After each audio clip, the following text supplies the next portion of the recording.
Que a paz de Deus continue com todos e que nós possamos hoje refletir sobre o Livro dos Espíritos, nas questões que nos são propostas hoje, falando da volta do Espírito à vida corporal, no seu capítulo 7, nos itens 330 a 343.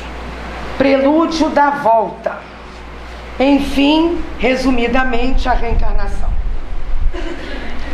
Para falarmos desse tema, podemos pegar vários ângulos das propostas que trazem esses itens aqui enumerados.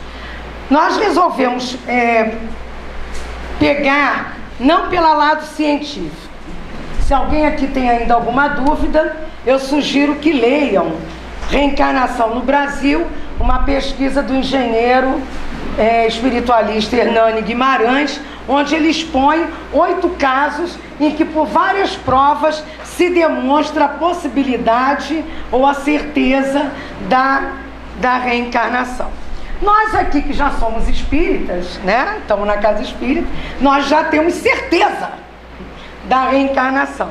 Então, partindo do pressuposto que todos aqui já somos espíritas, os que estão simpatizantes chegando a casa vão procurar outros meios para se qualificarem a respeito da doutrina que estão simpáticos, né? Através dos cursos, através desse próprio livro que eu falei.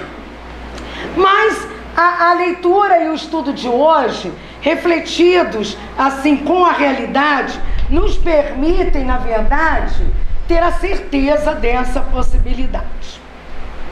Primeiro, nós temos a lembrar: ninguém poderá ver o reino de Deus se não nascer de novo.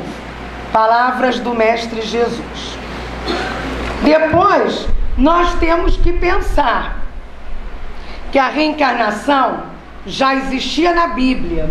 E esse livrinho maravilhoso, A Reencarnação segundo a Bíblia e a Ciência, desse companheiro José Reis Chaves, que não é espírita, companheiro católico, lucidamente adepto, diz ele, da fé católica, traz para nós comprovantes vários quando ele diz que reencarnação é realmente a possibilidade que tem a alma de habitar um corpo humano num processo de autorredenção. Ele mesmo diz que, estudando profundamente esse processo, desde os antigos gregos, ele observa que os órficos sustentavam que a alma existiria antes do corpo e sobreviveria à morte física. E Platão, como ele narra durante o livro, como os gnósticos, que também acreditavam na reencarnação, explicam que algumas situações de vida, de recém-vida e de justiça divina só poderiam ter explicação na certeza da imortalidade da alma e da possibilidade dessa alma vir em um novo corpo. Nós encontramos também nesse livro algumas colocações interessantes que valem a pena ser relembradas em nossas mentes, já que alguns aqui já podem ter lido, ouvido ou lembrar de outra existência, né?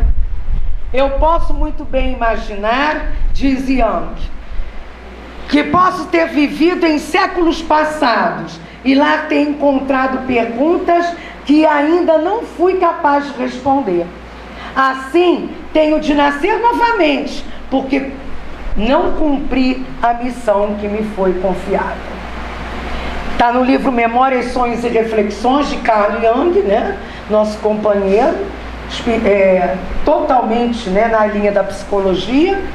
Como também nós temos de Nietzsche, o grande filósofo: minha doutrina deves viver de modo a poderes desejar viver novamente. Esse é o teu dever, pois de qualquer forma viverás novamente. Só não queriam dizer que era no espírito. Garva para orgulho. A alma do homem é como a água, diz Goltz. Vem do céu e sobe para o céu, para depois voltar à terra em um eterno ir e vir. Não sei como é que a gente não estuda isso na faculdade de filosofia nem de psicologia. Como é que eles abstraem isso de nossas mentes, né? Ou como a gente lê isso e não vê quando faz uma faculdade de psicologia ou de filosofia, né? Ou mesmo quando a gente procura algo a nível do próprio pedagógico, né? Da vivência pedagógica. Uma vez eu estava tão desesperada com uma turma de alfabetização, que eu disse, meu Deus do céu, não sei mais o que fazer, ninguém aprende a ler nessa turma. Aí, né, a gente, como tem uma casa que tem espírito que vem a toda hora, se comunica, espírito sério, lá fui eu encher a paciência do espírito. E escrevi me lamentando, pedindo uma orientação, que eu já tinha estudado Pestalozzi, que eu já tinha estudado Eurípides Bassanufo, que são os pedagogos espíritos, que eu já tinha estudado Kardec, como Hipólito Leão Denis Arrivaio, eu já tinha pego toda a obra de Hipólito Leão Denis Arrivaio, traduzida para o português, relativa às ideias para a primeira escola pública na França, tentado fazer, mas aqui é impossível. Ele disse, minha filha, vocês tiraram esses espíritos dos seus gueltos, de outras línguas. Querem que aprenda português de uma hora para outra? Que alívio, Senhor. Só reencarnou. Só reencarnou. Até que se acostume com a língua. Tem isso também, né? Tirando os problemas, né, queridos? Tirando os problemas que eles trazem, dificuldade de aprendizado, de meio e tal, mas se você for buscar aquele espíritozinho, não está ali na gênese reencarnatória à toa, porque ele não ia conseguir de outro jeito, então vamos pegar tudo de um jeito só, né? Para trabalhar isso na sua vida. E aí, eu vou olhando esse livro, achando interessante, para depois pegar o nosso, né? O livro dos Espíritos, para que a gente entenda que todos sabem, mas ninguém quer ter certeza. Depois eu vou contar o que me aconteceu domingo. A reencarnação consiste em nosso corpo ser um veículo biológico para o trânsito de nossa consciência na crosta desse planeta. Não é? Um dos sábios fala assim, quer dizer, fala da consciência em trânsito. E a consciência é o espírito, né? Tá lá. É uma das nossas... A consciência está numa das fases, numa das camadas perispirituais, a do próprio espírito. Eles dizem mais, né? E aí é João Bosco que diz isso para nós. A vida é única, vivida em diferentes espaços de grande dimensão cósmica. Por isso que eu gosto da linha João Bosco educacional. Cada pedaço dessa biodisponibilidade é uma faceta que podemos intitular reencarnação. A vida é e sempre será um eterno retorno. Também João Bosco, João Bosco Assunção, né? Aquele companheiro das linhas pedagógicas. Diz mais, né? Aí eu já vou procurar outro aqui. Vamos procurar o nosso companheiro Aristóteles, Santo Agostinho. Vou falar de Santo Agostinho. Santo Agostinho diz que o mal é a privação do ser, é limite, é carência. O conhecimento de Deus somente pode ter atingido essa purificação quando o homem se torna sensível. E aí ele diz lá, né, em Confissões, a solução será outras oportunidades de aprendizado. Então, meus amores, se eu não aprendi numa existência, eu tenho que tomar reencarnão e vir em outra para aprender. Porque se nessa eu não conseguir nem perdoar o meu irmão de sangue, que é também de espírito, por isso que estamos juntos, eu tenho que aprender de outro jeito. Se nessa encarnação eu tenho raiva da matemática, eu tenho que aprender em alguma, porque o ser espiritual mais próximo do Jesus o Criador, ou de Deus o Criador, ou de Jesus o exemplo maior do Criador, tem que ter essa multifacetagem de faculdades em desenvolvimento. Se eu detesto trabalhos manuais, eu vou ter que vir para aprender o dito cujo. porque isso desenvolve, sim, não é o trabalho manual em si, é a paciência para eu fazer aquilo que eu não gosto, é aprender a trabalhar uma área cerebral motora da constância e da repetição, uma série de outros conceitos que perpassam pelaquela tarefa, que perpassam pelaquela atividade, mas que tem a ver com coisas muito mais amplas. E isso eu não estou falando besteira, não. Está lá na lei de alguma coisa. Deixa eu pensar. Se é guia que fala, então o guia tem que dar a resposta, não é? Eu planejei falar outra coisa, ele quer outra, ele que me ajude. É uma lei, eu sei. Espera aí. Lei da igualdade. Lei da igualdade diz isso para nós. Ou é a lei do progresso? Não, é a lei da igualdade. Vamos ouvir direito, né? Lá na lei de igualdade, nós aprendemos. Eu adoro quando eu procuro e ela não abre. Por isso que eu vou andar de tablet agora. Já estou pensando nisso, é sério. Olha quantos livros eu tive que trazer. Um tabletzinho, eu abri aqui, papapum, pipim. Tudo em download. E já tinha achado que ia postar, que ia lá no amiguinho, titio Google, botava a lei de igualdade e saiu um montão de coisa. Agora eu achei. Quer ver? 804 guia, bom, né? É melhor do que a gente. Por que não otorgou Deus as mesmas aptidões a todos os homens? Deus criou iguais todos os espíritos, mas para que cada um destes vivesse ao mesmo tempo, mais ou menos, e tivesse mais experiências. A diferença entre eles está na diversidade dos graus dessas experiências. E também da vontade com que obram, da vontade que é o livre-arbítrio. Daí se aperfeiçoarem uns mais do que os outros, mas é necessária a variedade das aptidões, a fim de que cada um possa concorrer para os desígnios da providência, no limite do seu desenvolvimento físico e intelectual, e para que um que não sabe algo possa ser solidário entre si ao outro, e nessa lei de solidariedade possamos viver melhor. Então, não é à toa que nós ainda não sabemos tudo, mas tem outra lá, que eu acho que é na lei do progresso, ou na lei de sociedade, que fala que nós vamos ter que um dia todos alcançarem aquelas aptidões. Todos. E isso é facilitado na convivência social. Por que é importante reencarnar, então? Será que todo mundo reencarna igual? Reencarna, gente. Agora é meio diferente algumas coisas, mas é tudo igual. Pode ser na proveta, pode ser na barriga de aluguel, mas o processo é o mesmo. O processo espiritual é o mesmo.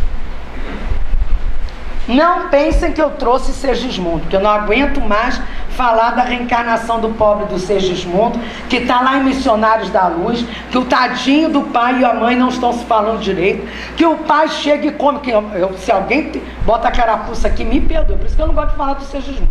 O pai está lá, come, a mulher pergunta, ele sim, e não sei o que não, ele só fala monossílabos. O pobrezinho do Segismundo, que tem uma tarefa com aquela turma toda lá, tem uma série de questões de inimizade de outras vidas, ele quer reencarnar. E ele assobia na orelha do pai, ele canta, ele faz prece, ele é levado pela turma de André Luiz, o pai está comendo, o pai está não sei quem, nada. Ele não percebe nada, ele não quer nada.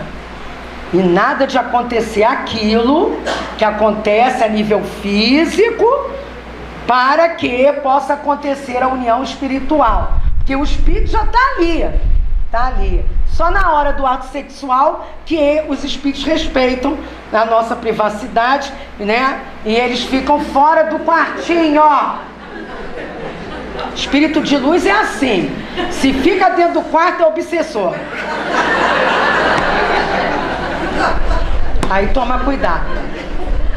Mas Segismundo, todo mundo sabe dessa história, que o irmãozinho dele, que já estava encarnado, ficou de papinho com o papai. O irmãozinho fez, aconteceu, porque aí ele resolveu atuar em cima do irmãozinho, André Luiz, todo mundo. O irmãozinho não sabia de nada, fez aquela coisa toda, e o pai respondia mal, e ele falava bem para o pai, e ele convidou o pai para rezar, e, bom, conclusão, o pai acabou rezando. Abriu-se uma luz. O ambiente mudou, a sintonia se elevou, papai e mamãe brincaram de amor. E aí, Segismundo, o óvulo espermatozoide, ovo se formou, certo? Depois vocês leem, porque eu não vou contar Segismundo, já contei. Eu vou contar Julinho. Entre a terra e o céu, André Luiz. Estava lá André Luiz, aqui nesse livro, André Luiz já está naquela fase em que ele está com o ministro Clarencio, nosso companheiro querido, lá do primeiro livro Nosso Lar, que é o espírito que ajuda André Luiz, depois de 8 anos, a abrir a luz, fazer a prece e ver, um anjo do Senhor. Não, era Clarencio. Estava tentando, ajudar André Luiz há 8 anos. Isso aqui é espírito guia, né? Não desistiu. A gente tenta ajudar alguém, dá ajuda a um, mas na segunda, na terceira, a gente não vai ajudar mais. Nem passou um ano, hein? Eles ficou lá tentando. Esse irmão Clarencio estava no Templo do Socorro. E Clarencio é André Luiz, e aqui é eu sempre esqueço. Mas tem um outro, aquele outro que anda agora ultimamente só com André Luiz nesses últimos livros. Mas eu vou lembrar, que está em aprendizado também. E é nesse momento que eles estão falando sobre a importância da prece. E estão falando da importância da prece, e que mesmo quando uma prece não é feita, porque aí André Luiz começa, mas toda prece é ouvida, porque a gente pede, não acontece que a gente pede, então não é ouvido. E aí ele diz que mas que não é ouvido de acordo com o que a gente quer, é de acordo com aquilo que a gente precisa. E ele vai falando de prece, e aí tem lá um momento, vocês não querem imaginar o que aconteceu. Por isso que eu digo, eu acho melhor vocês entrarem nessa da era tecnológica, senão vocês não vão encontrar emprego lá em cima, hein? Não vão. E ó, se nós conseguimos estar em nosso lar ou uma colônia dessa, é tudo tecnologicamente avançado. Aqui é uma Copa infiel. Faz ideia que está chegando 4G, ela deve ser 1000G. O tempo lá é diferente. Aí eles estavam conversando sobre isso, aí chegou. Eu achei legal, porque eu nunca tinha reparado nisso. Olha que eu já estudei esse livro pra caramba, até na internet, está lá no YouTube, as aulas, mas eu não tinha notado essa parte. Apareceu uma operadora digital, é lógico, né, do espiritual, com um relatório, com gráficos. Ainda bem que eu gosto de matemática. E aí pediu licença e deu ao irmão Clarencio. Eu estou resumindo, né? E aí Clarencio falou assim: nossa, esse gráfico registra um apelo em prece aflitivo. Quer dizer, a gente faz prece, lá tem gráficos. Não sei como é que eles fazem aquilo, devem condensar, né? Devem fazer aquela... Como a gente não faz, a gente não condensa, às vezes as coisas não... Tem um nome lá que eu esqueci, que bota aquele ícone que é... isso, a gente não zipa. O zipa lá deve ser maior, né, gente? Que vai todo mundo rezando, pode ser zipando as preces do Brasil, Rio de Janeiro, deve ser um horror. Tem que zipar mesmo. Bom, ela chegou lá com o relatório sem a brincadeira, porque a gente brinca. Não existe isso aqui, por que não existe lá, se lá é o mundo verdadeiro? Porque tem gente que não acredita ainda. Eu fico pasma. Meu Deus, se aqui é Copa infiel de lá tem que ser melhor do que aqui, cara. Como é que eu não vou acreditar? Isso tudo é um devaneio. Devaneio é não acreditar. Vai ter uma susto ou desenganar, hein? Vai chegar lá, vai ver os aparelhos tudo maluquete, vai tomar susto. Médico que trabalha em sala de cura, que tem evidência ou que proporciona umas visões, já fica meio doidete. Porque a gente vê cada aparelho chegando. Interessantíssimo.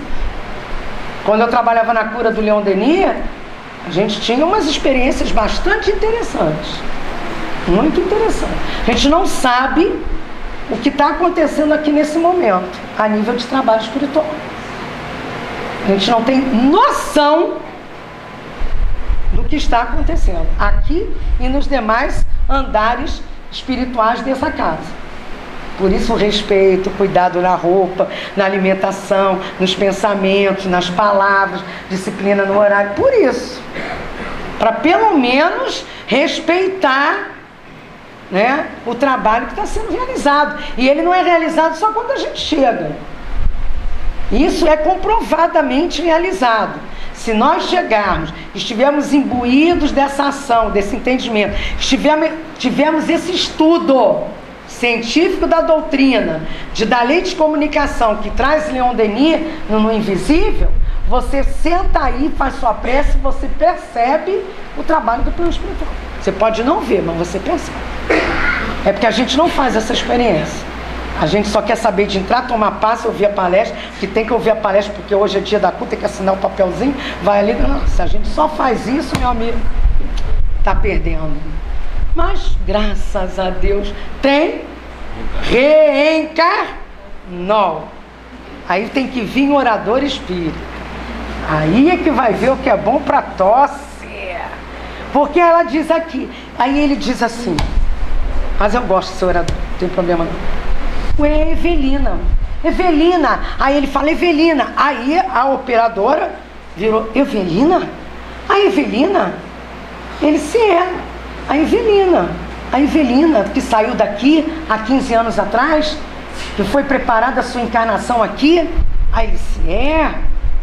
Aí ele diz lá, Evelina, frágil num corpo, sustentando imensa luta moral, o pai sobrecarregado de questões íntimas, saúde periclitante, a madrasta sofrendo obstinada obsessão da mãe de Evelina que desencarnou, Odília, se não me engano. E aí ela não... Porque a Odília desencarnou, vou contar no resumo. Ela desencarnou, depois viu que o maridão conseguiu outra mulher. Não gostou, que nem André Luiz. Não gostou, deixou 2 filhos. Essa que estava orando e um que morreu, que é o Júlio. E aí, essa companheira, como o pai era um ótimo pai, essa nova companheira tinha um ciúme doentio dele com os filhos. Numa dessas situações, o Julinho morreu. E a mãe lá em cima botou a culpa na madrasta. Por não cuidar direito, ele entrou mar adentro, afogou e morreu. E aí, essa madrasta vivia o peso dessa perda, a obsessão da outra em cima dela, botou ela doente. A filha, da que foi, vendo o pai e a madrasta em constantes conflitos. A madrasta doente e ela só em oração, só que ela orava para a mãe ajudar. A mãe sem condição nenhuma de ajudar. Por isso que a gente não tem que orar para o meu paizinho. Não, ora a Deus. Ora Chico. Ora quem eu tenho certeza que eu posso orar. Que esse tem condição de fazer algo. E peço a intercessão deles na minha situação. Se o meu pai, minha avó, minha tia, meu avô, sei lá quem que está lá em cima, está em condição, eles chamam e digam, vai lá cuidar da tua família. Foi assim que Altivo, o presidente do Leon Denis, falou num culto na minha casa após a morte do meu pai há alguns anos. Minha mãe crente que era meu avô, pai dela que era uma bondade em pessoa, que vinha dar a mensagem. Aí veio a minha avó, mãe do meu pai, a sogra, que desencarnou com mal de Alzheimer, que hoje eu sei que era Alzheimer, mas completamente fora de lucidez. Uma mensagem belíssima sobre a família, falando em português de Portugal. Altivo deu o nome dela e ele não sabia. E o nome da minha avó não tem o sobrenome da minha família, porque naquela época em Portugal eles casavam, mas botavam o sobrenome. Aí não tinha como negar. E ele disse, é um espírito de muita luz. Pô, mamãe não gostou disso. E ali naquele dia eu aprendi que tem espíritos da família que cuida da família, porque ela disse que quando ela pensou que ia descansar, um espírito maior disse: enquanto houver um dos seus reencarnado, você é a guia dessa família. Na hora do desespero eu chamo por quem? Vovó Virgínia, Vovó Virgínia, dá seu jeito, me ajuda que a coisa tá pegando. Hoje eu chamei Vovó Virgínia Bess, porque a gente tem que aprender a orar. Então, como ela orou, a prece não pode ter chegado à mãe. A mãe está toda conturbada, mas foi ouvida e registrada. E aí, nesse registro, começa um trabalho que eu vou resumir, logicamente, mas só trazendo algumas facetas do tema de hoje. Primeiro, ele diz assim, Clarencio explicando: Amaro, Zumira, a Odila, a filha Evelina, o Júlio, em passadas vidas, tiveram ligações fortíssimas. Principalmente Amaro, Júlio e alguns outros que passam a trama aqui na Guerra do Paraguai, onde o Júlio se suicidou com veneno. Ele teve 2 encarnações de suicídio, 2 tentativas de suicídio com veneno. Para resumir, nessa encarnação, ele teve esse lance, né? Atuado pelo obsessor dessa encarnação, em que ele, na Guerra do Paraguai também, com um enfermeiro lá, fez uma confusão e matou. Ele acaba, de alguma forma, se deixando levar como espírito nessa situação pequeno no mar. Só que Júlio está sofrendo na espiritualidade com a glote toda aberta. Sua mãe não está sabendo de nada, porque está só atuando em cima da segunda mulher do marido. A filha que está encarnada, que é médium, está sofrendo aquilo tudo, passando um processo físico e mental de desgaste. E o apelo dela leva a esse grupo em que Clarencio dirige com André Luiz em aprendizado, para fixarem o olhar e trabalharem esse processo. Bom, do capítulo 3 ao final do livro, nós vamos tendo a desobsessão, a Odila sendo levada para ver a situação, a Odila gritando, como a gente vê nas mesas de atendimento espiritual: eu a odeio, ela vai morrer, eu não vou sair daquela casa. E a outra lá, com um processo de culpa da morte do menino, na sintonia. Senão não ia alcançá-la, mas ela estava na sintonia da culpa. E aí todo esse processo, esse espírito é reeducado, esse espírito, depois que ela vê a situação em que ela aceita auxiliar, em que ela vê tudo que ela estava fazendo, vamos dizer assim, de errado, e que na verdade o marido é levado a falar com ela na espiritualidade através do sono, e que ele diz para ela: ai, eu só queria que nossos filhos tivessem outra mãe, eu não sabia que... Ela viu que o marido a amava ainda, que ele tinha respeito àquela outra mulher, e que ele não casou por outros motivos que ciúmes levam a crer. Ela se predispõe a auxiliar a recuperação da senhora, e ao ser levada para ver o filho na espiritualidade em sofrimento, a ajudar a recuperação do filho. Nessa situação toda, mas Vera, será que isso é verdade? Calma. Nós vamos aprendendo que a reencarnação, tanto quanto a desencarnação, é um choque biológico dos mais apreciáveis. Unido à matriz geradora do santuário materno, em busca de nova forma, o perispírito sofre a influência de fortes correntes eletromagnéticas que lhe impõem a redução automática como espírito.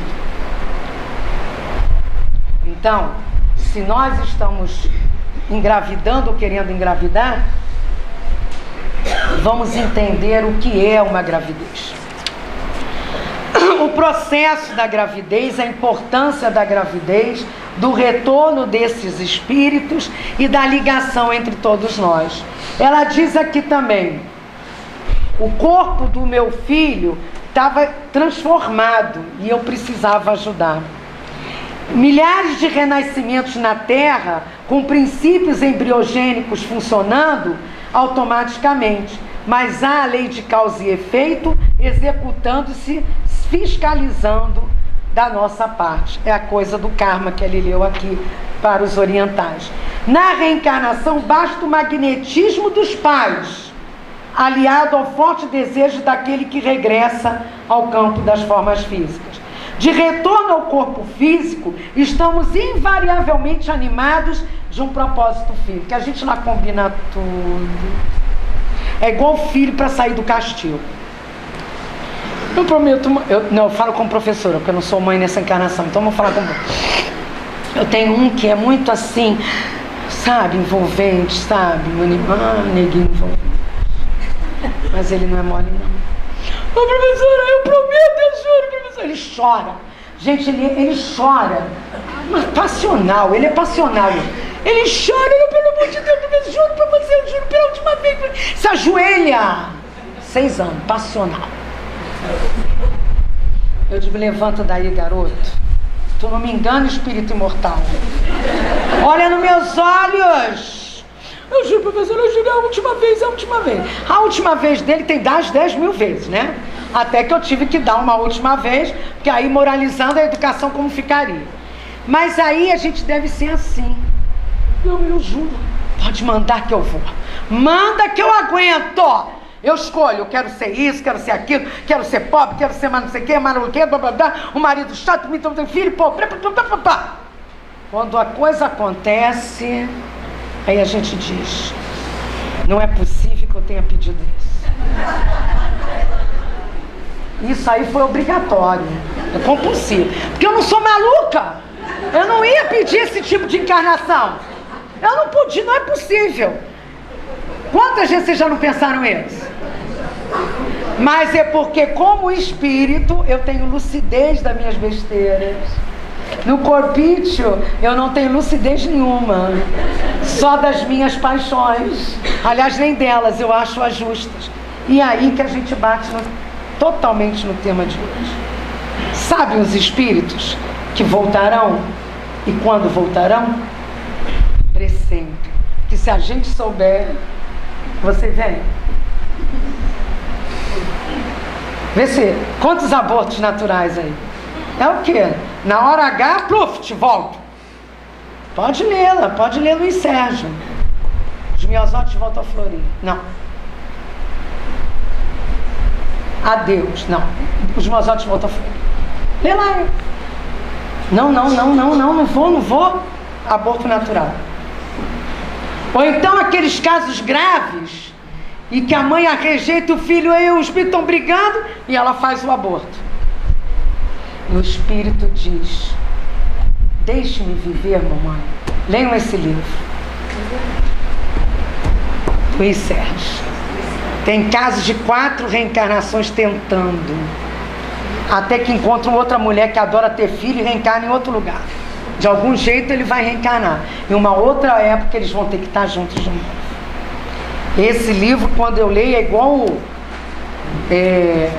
quando eu leio há 2000 anos. Eu já começo lendo com lenço do lado. Eu vou chorar naquela parte sempre, entendeu?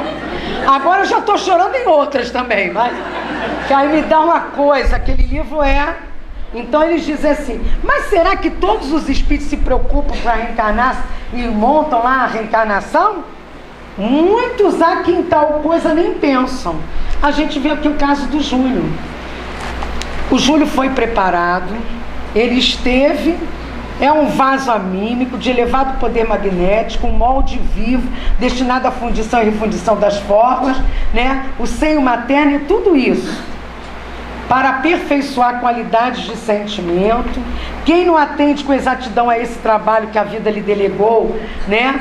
Terá depois as suas dificuldades na lei de causa e efeito, mas ele lá na hora H foi difícil para ele reencarnar, até porque Ela, adivinham de com quem ele reencarnou?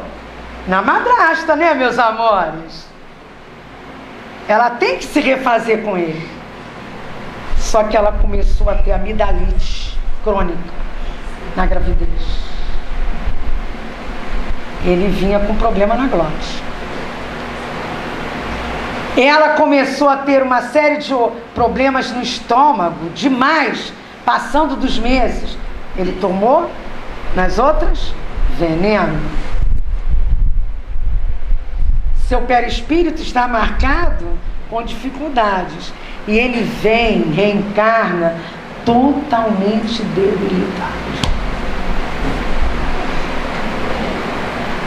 E o que essa mulher faz? Que ela é levada à espiritualidade para aceitar esse espírito. Quando ela vê que é ele, ela diz, eu estou pronta. Não, ela diz primeiro que não está pronta. Aí, em várias idas pelo sono lá, uma hora ela diz, agora eu estou pronta. Eu estou pronta para ser mãe dele. É a luta dele para renascer.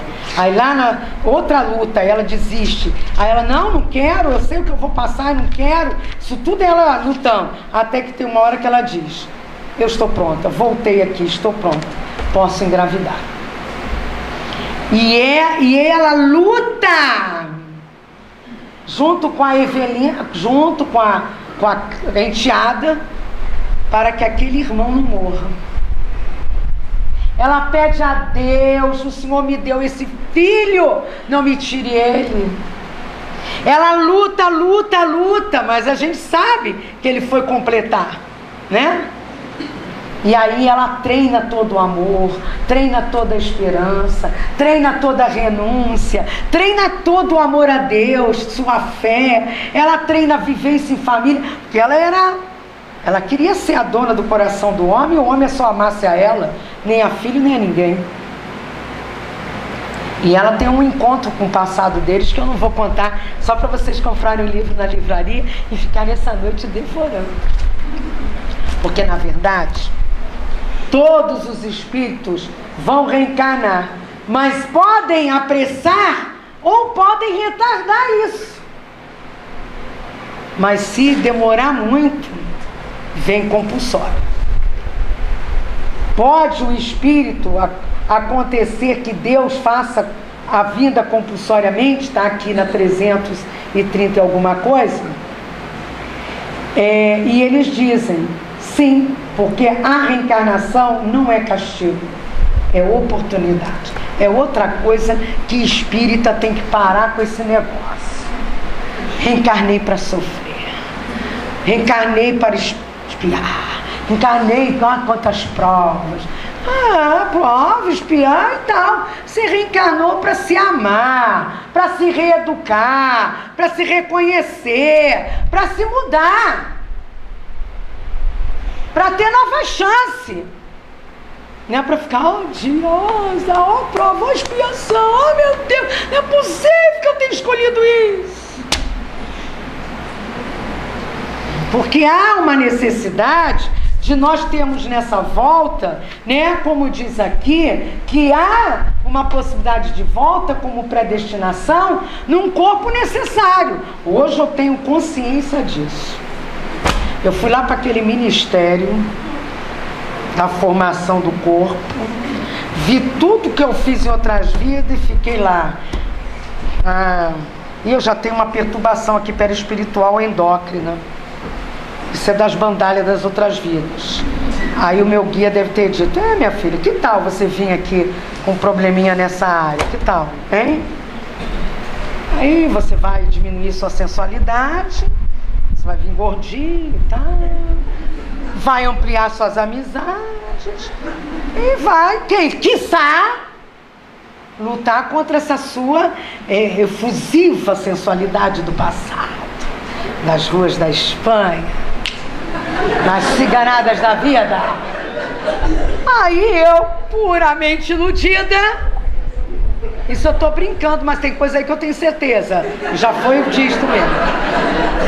Alguma coisa aí eu tenho certeza. É só vocês, não fiquem rindo de mim, riam de vocês. Vá para casa e pensa, onde é que estão suas paixões, suas dificuldades, e veja o que você se repete, que vocês vão descobrir quem vocês são. E aí, eu montei lá um corpite, ó, perispiritual, de acordo com o que eu tinha lá. Enfim. Nasci tão rápido que eu nasci de pé para a lua. Pé, né? Vocês estão entendendo, né? Eu nasci realmente assim. Ao contrário. Saí de pé. Naquela época eu acho que não tinha cesariano, senão eu fazia. Você vê como é que eu vim destorneada. Não é não? Agora tu vai, minha filha. Vai e se encaixa. Cada encarnação tá aqui. Eu não estou falando bobagem não, estou só trazendo para mim. Eu não posso falar da vida de vocês. Primeiro, que eu não sou maledicente. Segundo, que eu não conheço a vida de vocês. Terceiro, que não é a proposta. Cabe as... Tá aqui. Ela mandou eu estudar isso. 335. Foram elas. Cabe ao espírito a escolha do corpo em que encarne. Pode também escolher o corpo. Porquanto as imperfeições que este apresente ainda serão para ele provas, para auxiliar o seu progresso, para vencer obstáculos. Nem sempre por lei é permitida escolher. Então tem caso pior do que o meu, que nem pode escolher, vai com o que tem. Olha lá. Mas simplesmente pode pedir. Pode pedir que seja assim, seja assado. E aí eles vão avaliar o nosso pedido. E tem mais aqui, hein? Tem mais aqui. Ele pergunta assim: no momento de encarnar, o espírito sofre então também uma perturbação? Eu sofri, tenho certeza. Virei ao contrário, eu não vou, mas tive que ir. Muito maior do que pensar, e sobretudo longa. Né? Eu era aquela criança chorona, sabe aquela criança chata? Chorona. Mas Dindinha pegava, eu parava. Papai pegava, eu parava. Mamãe pegava, eu gritava. Mamãe pegava, tinha uma hora que eu cansava, isso eles contam, agora eu fico bolando. Aí quando ela ia me botar no berço, para ela não dormir. Dindinha pegava, eu dormia até no chão com Dindinha. São pequenas coisas que a gente, como espírita, tem que olhar com o olhar de espírita, né? Quando eu estava estudando, revisando, quando eu cheguei em casa da escola, tinha uma criança num bloco lá que berrava tanto, por isso que eu me lembrei dos meus, que minha mãe diz dos meus belos, minha família. Mas ela berrava, aí você de longe, você sabe quando é choro de dor ou choro de manha. Manha pura. E a pessoa que estava com ela, não sei quem era, berrava mais do que ela. E tem berro de criança no máximo de 1 ano e meio, 2 anos. Menina, aí eu estava lendo e disse, meu Deus, se a gente como espírita, sabe do que sabe, nessas horas, não é gritando que eu vou resolver essa questão, né? Orando, para que, tirando de mim aquela raiva, que vai dando um incômodo, mas, né, perturbando, tirando, dando um passe dispersivo, ó, fazendo a oração, chamando o anjo de guarda, dizendo, meu querido, lá, eu digo isso porque tem casos lá no Hernani, no Reencarnação no Brasil, tem um caso de uma menina, que eu não sei se é Simone ou se é a outra, esqueço, são muitos casos, que ela só acalma, a mãe não sabia por quê, mas a mãe, quando ela começava a não querer nada com a mãe falava com ela palavras italianas, tipo, querido, mia, não sei o quê, e eles eram portugueses, no caso, né? E a criança acalmava. E às vezes na barriga ela dizia que não sabia por que tinha hora que ela passava a mão e falava, aí querida minha, voltando, coisa assim italianada. E aí ele vai, essa menina quando reencarna, como Dona Ivone não reconhecia o pai, ela chamava o pai de outro nome, não era ele o pai, ela viu o pai, né, da outra vida, né, Charles misturado com aquilo tudo. Nossa Senhora, vamos ler Recordações da Mediunidade para vocês verem que lindo. Aí se isso não fosse verdade, coitado de Chico, tudo pelas mãos dele, né? E tem outros casos que não são pela mão dele, pelas mãos dele. Então é muita doideira acontecendo ao mesmo tempo. Ia ser muito doido, né? Aí eu sei que tem lá um momento que essa menina Simone, ela começa a falar em italiano. Ela falava italiano até 1 ano de idade. Italiano. Totalmente. Às vezes ela falava em português e no meio ela soltava palatitita, não sei o que, italiano. E os pais, e depois na pesquisa, ela falava vários nomes, falava da coleguinha, que o moço que cuidava, e um dia botaram ela numa casinha de madeira e fecharam. Quer dizer, a morte da criança. A outra, ela fala da criança, coleguinha tal, fala tudo, dá os nomes, dá sobrenome, abriram um buraco na terra e botaram terra nela. Ela nunca mais apareceu. E eu agora, ela dizendo pro pai com 2 anos, eu tô vendo elas aqui, ó, minhas amiguinhas, você conhece papai? Aí, já pensou, hein? Eu falava com uma criança incrível, minha mãe me levou logo pro psiquiatra, com 5 anos. Eu dava aula no meu quarto, tinha chamada e tudo. Eu sei que eu não sou professora numa vida. 5 anos, tinha chamada, gente. Fulaninho, ciclaninho. Eu via tudo voando assim em cima da janela.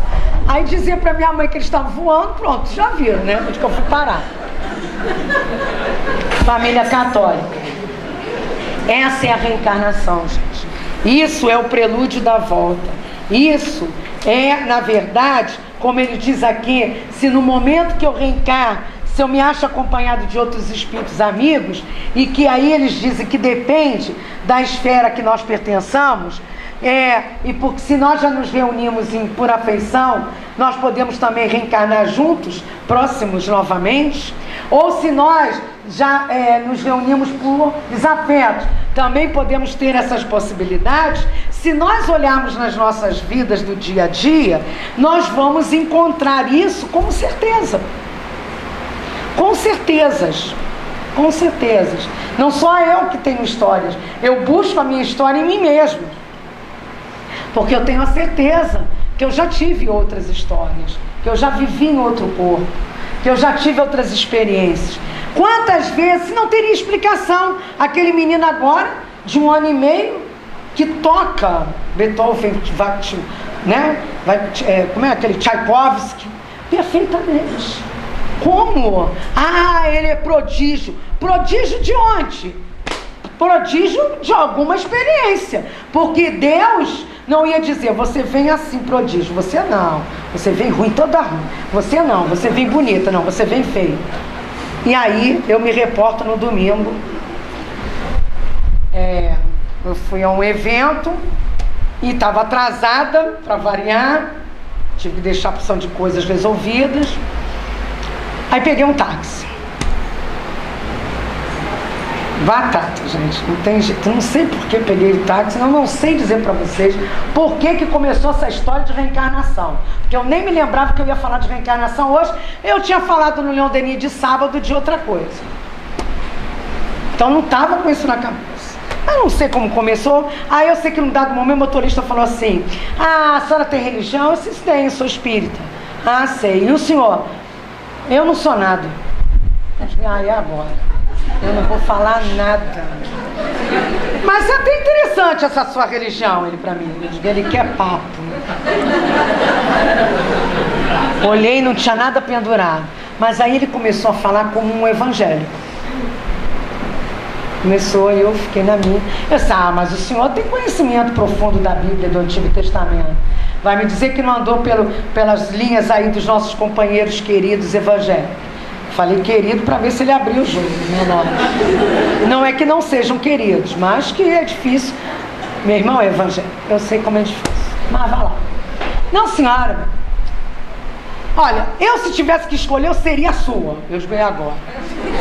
Eu fico falando comigo mesmo. É mesmo? E por que o senhor não escolhe? Por causa dessa tal de reencarnação. Ontem, quando eu estava fazendo o estudo, eu digo, meu Deus, ó. Aí eu sei por quê. Eu não quero saber que eu vou voltar de novo, não. Eu quero morrer e acabou. Você vai ter uma desilusão. Ah, minha senhora, não, porque olha só, é muito chato esse negócio de saber que eu vou voltar com outro corpo, um corpo que eu não sei qual é, eu posso voltar de um outro jeito, cá comigo. Esse vem lá do segundo concílio lá de Constantinopla, quando acabaram com a reencarnação na Igreja Católica.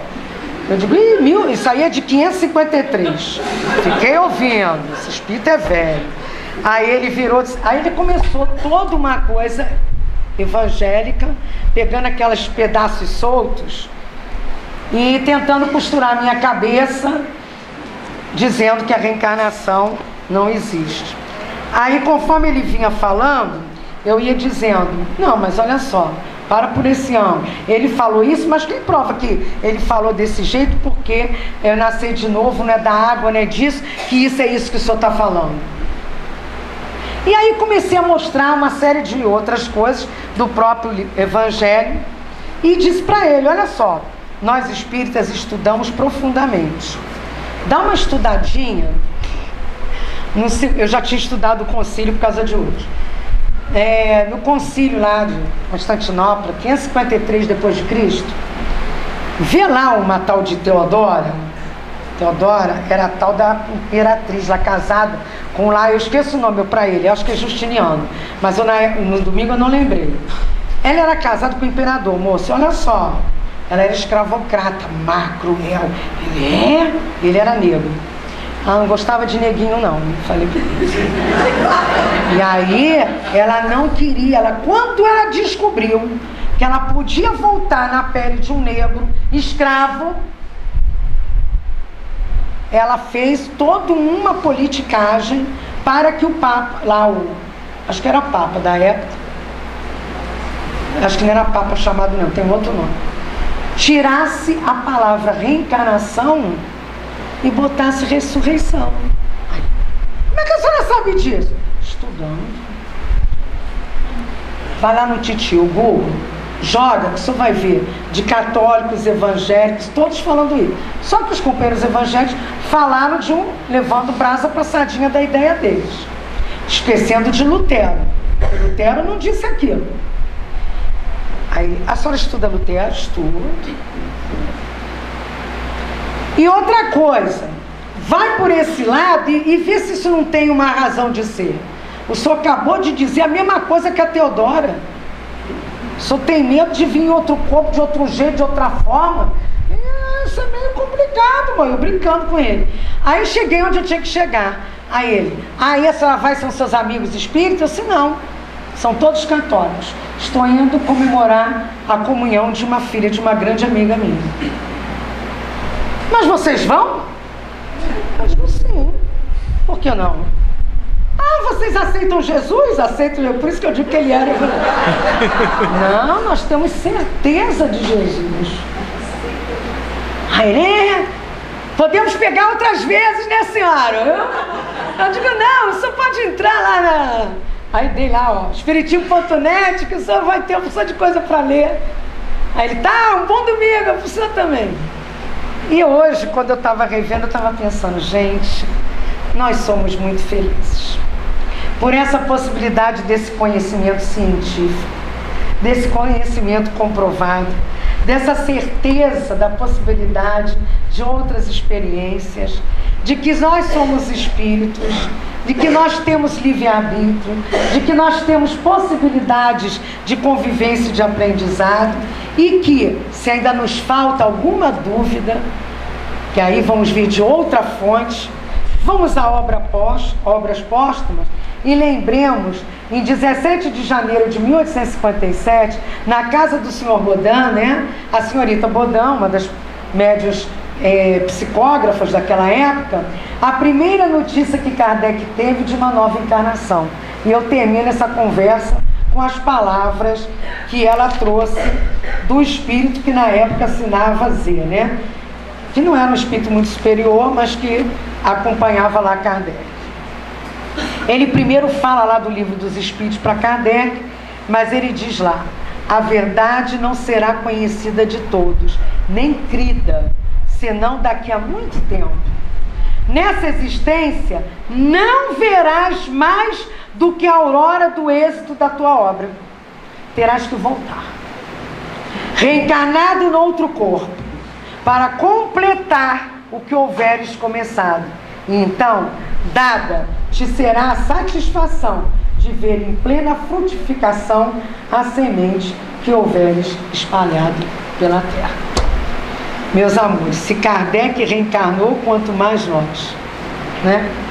Se ele que fez todo aquele trabalho missionário ainda tem coisa para aprender e para ver, quanto mais nós. Não percamos tempo. Vamos começar agora mesmo. Saiam daqui já preparados para se verem no trabalho do bem. Não falta trabalho na casa, não falta oportunidade de trabalho. E vocês vão dizer, mas para trabalho, dona Vera? Então você está falando de reencarnação? Meu bem, reencarnação, ação de estar num corpo de carne. E ação não é ficar parado, nem vendo televisão. É a ação de trabalhar-se, é a ação de reviver-se, é a ação de conhecer-se. E a gente só faz isso quando a gente vem para o trabalho do bem. O resto dos trabalhos fazem parte da vida, mas do bem faz parte do nosso crescimento espiritual. Que as bênçãos de Deus, que esse espírito querido, Chico Xavier, que esse espírito amado, Eurípides Massanudo, que Kardec, nossos espíritos queridos, que nos auxiliaram ao projeto reencarnatório, que eles possam continuar tendo, e eu sei que terão, a paciência para que nos sustente nas nossas dificuldades daqui para frente. Graças a Deus.